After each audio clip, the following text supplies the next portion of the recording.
Hi everybody, I'm Maria with Still the Mom. Today is Word of the Week Wednesday. It's May 12th, 2021.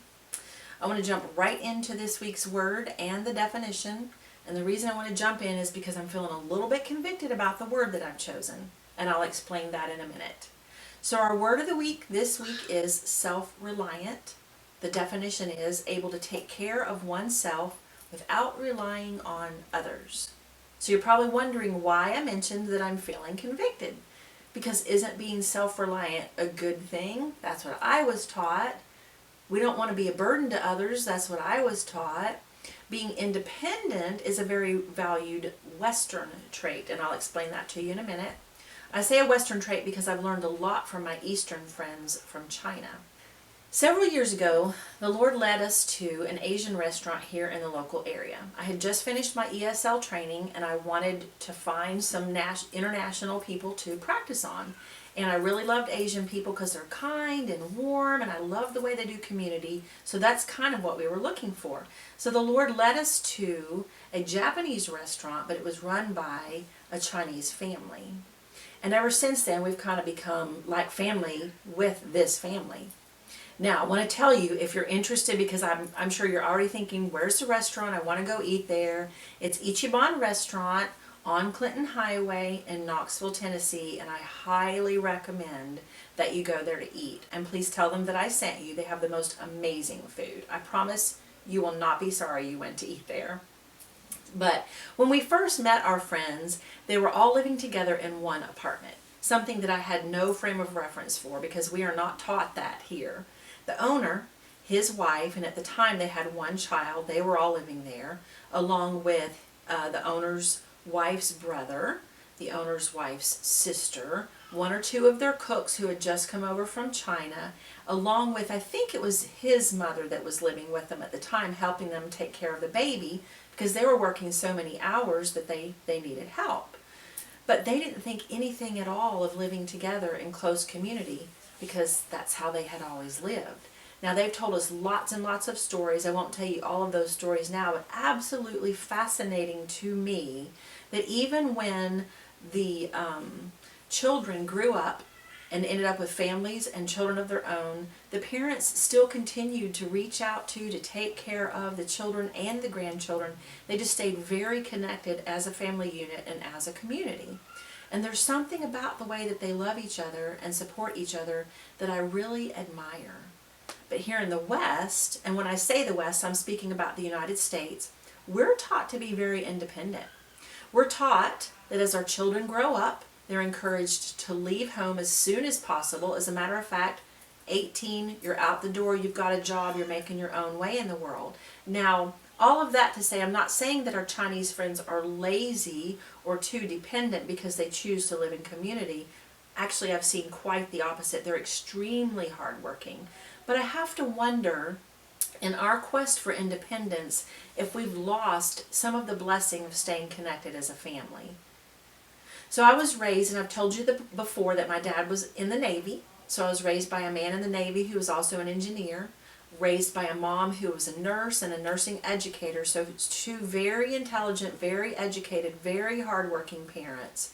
And they were very independent. And they taught me to be very independent as well. As a matter of fact, by the time I was 16, I had my own business. I had my own piano teaching business, and I had 20 students. Within that same year, my dad told me that if I was going to have my own business, then I was going to do my own taxes. By the time I graduated high school, I still had my 20 piano students, doing my own taxes, had my own car, paying my own car insurance. Then I picked up another job working part-time at Wendy's, picked up full-time schedule at college. So I was doing all of that. So as you can see, I was a very independent person, working very hard. Now, I'm not saying that being independent is all bad, but there's something that the Lord has been trying to teach me, that He wants me to learn to be more dependent on Him as well as be more dependent on other people. And He wants me to learn to be grateful for the community of people that He has around me. You know, I'm so used to doing my own thing, not needing anybody's help. I can figure it out for myself, that I haven't really allowed a lot of people in I mean, on a surface level, yes, I'm very good at that, but as far as like letting somebody really in to know me, that's been a little bit harder for me because I was raised to be so independent. I feel like I do have a lot to learn in that area. And he doesn't want me to be solely self-sufficient. He wants me to need him, and he wants me to need the people in the body of Christ. Because let me ask you a question. How else can we learn to operate in our gifts if we don't have anybody to practice on because everybody's too independent and doesn't need anybody?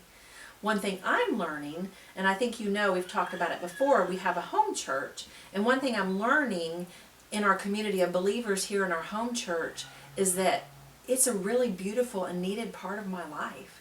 You know, I've been in church all of my life, at least as far back as I can remember. And to some degree, like I said, I've let others in and I've let them share my life. But I've become kind of a guarded person lately. Sometimes that's because we've been hurt. We tend to guard when we've been hurt.